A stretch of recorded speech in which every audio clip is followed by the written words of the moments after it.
এই মামলাটা যে করেছে, এই মামলাটা তো এক ধরনের ভিত্তিহীন মামলা।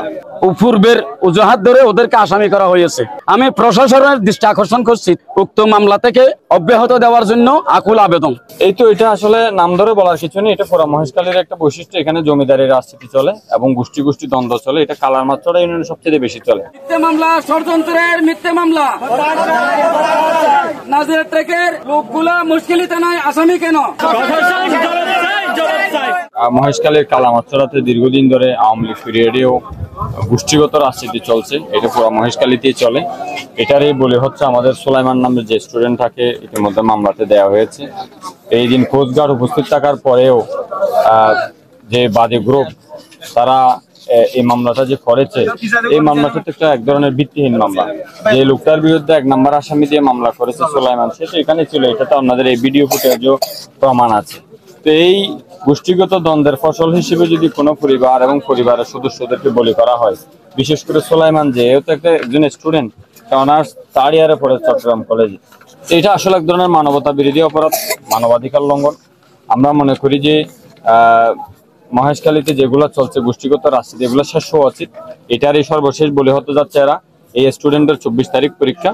আমরা সরকারের প্রতি দাবি জানাতে চাই, এলাকাবাসী এবং জনগণের পক্ষে, এই তরুণকে এবং তার পরিবারকে যেন এই সংকট থেকে মুক্তি দেওয়া হয় এবং গোষ্ঠীগত রাজনীতির বলে যেন আর কোনো পরিবার মহেশখালীতে না।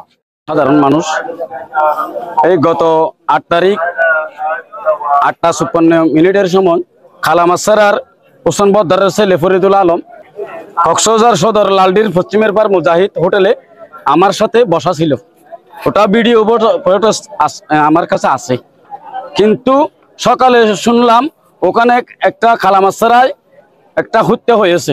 কেউ বলছে লোকে মারছে, কেউ বলছে কোস্টগার্ডে মারছে, কিন্তু আল্লাহ দেখছে কে মারছে। কিন্তু এরা ভাই ব্রাদার আত্মীয় স্বজন সবাই এখানে কক্সবাজার অবস্থান করে। সেই বিষয়টা আমি শুনলাম যে ওদের থেকে নাকি হত্যা মামলায় জড়িত করতেছে। বিষয়টা আমি ভিডিও ফুটেজ সহ মহেশখালী থানার ওসি সাহেবকে দিয়েছি এবং এসপি কে দিয়েছি এবং আমার পরিচয়টা দিয়েছি। তারপরেও আমি দেখলাম যে ওদেরকে 6 জন, এক পরিবারের 6 জনকে মিথ্যা মামলা ষড়যন্ত্রমূলক ওদের পূর্বের অজুহাত ধরে ওদেরকে আসামি করা হয়েছে। তাই আমি প্রশাসনের দৃষ্টি আকর্ষণ করছি তদন্তপূর্বক তাদেরকে উক্ত মামলা থেকে অব্যাহত দেওয়ার জন্য আকুল আবেদন। 8 তারিখ রাতিয়া 2টা বাজে দিয়ে মঞ্জুর আলম কুসুমবাজারের পরে সমুদ্র বাজারের হাসা হাসা গমরে 13 বুড়োর গোল লইরে যাইতে গিয়ে ডরাই বলে এটা জাল ভর দেড়ে ইয়ান দিয়ে আর 7 জন চা নাস্তা খাবাইয়ে 2টা বাজে। তারপরে তারা চা নাস্তা খাবাই রাগি এখন তো আর 8 তারিখ রাতিয়া এই তারা যে ঘটনা ঘটছে এদিন তুই তার ফোন দেড়ে নাজরাত কম মধ্যে তাহলে ওটা ঘটনা ঘটতে দিয়ে কেন সত্যি ঈদের পর থেকে এখানে ছিল। বিগত দীর্ঘদিন যাবত ওরা এখানে ব্যবসা বাণিজ্য করতেছে। ওদের বোট, দোকানপাট, বাড়িঘর সবকিছুই এখানে। ওদের বিরুদ্ধে কোনো ধরনের মামলা হামলা কোনো ধরনের কিচ্ছু নেই। কিছু লোক উন্নয়নদের বিরুদ্ধে ষড়যন্ত্র করতেছে। আমরা এর মিথ্যা মামলার কথা আছে।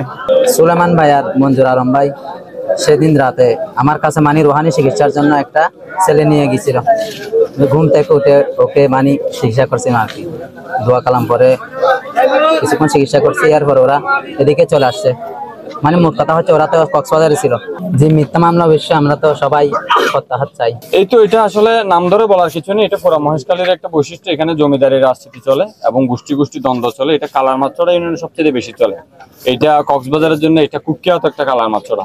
আমরা চাই যে এটার একটা সংকটের সমাধান হোক এবং স্থায়ী সমাধান হোক। এই কারণে এই মানববন্ধন, এটা শুধু ব্যক্তিকে মুক্তি দেওয়া নয় বা পরিবারকে দায় মুক্তি বা অব্যাহতি দেওয়া নয়, বরং এটার এই যে গোষ্ঠীগত যে রাজনীতির দ্বন্দ্বে পড়ে হাজার হাজার মানুষের ঘরবাড়ি পড়েছে, হাজার হাজার মানুষ জুলুম নির্যাতনের শিকার হয়েছে, নারীরা বাদ যায়নি। এখান থেকে যেন না হয়। আগে যারা নিষ্পেষিত হয়েছিল তারা যেন নতুন করে নিষ্পেষণ না করে। কারণ যারা আগে শিকার হয়েছে, যারা এখন নতুন করে শিকার করতে হচ্ছে, তারা সকলেই শিকারী এবং তারা সকলেই শিকার হয়েছে অতীতে। এটা তো বারবার চলতে পারে না। একটা স্বাধীন রাষ্ট্রে, সার্বভৌম রাষ্ট্রে প্রতিটা মানুষের যে অধিকার রয়েছে, এই অধিকারকে তো শেষ করে দেওয়া যায় না। এটা মহেশখালীতে এক ধরনের নতুন করে সন্ত্রাসের মদত দেওয়া হচ্ছে এবং এটা চলতে থাকলে আগামী দিনে এই মহেশখালীবাসীর আরো অনেক ঘটনা, আরো অনেক হত্যাকাণ্ড দেখতে হবে। এই জন্য আমরা এটা থেকে স্থায়ীভাবে মুক্তি চাই।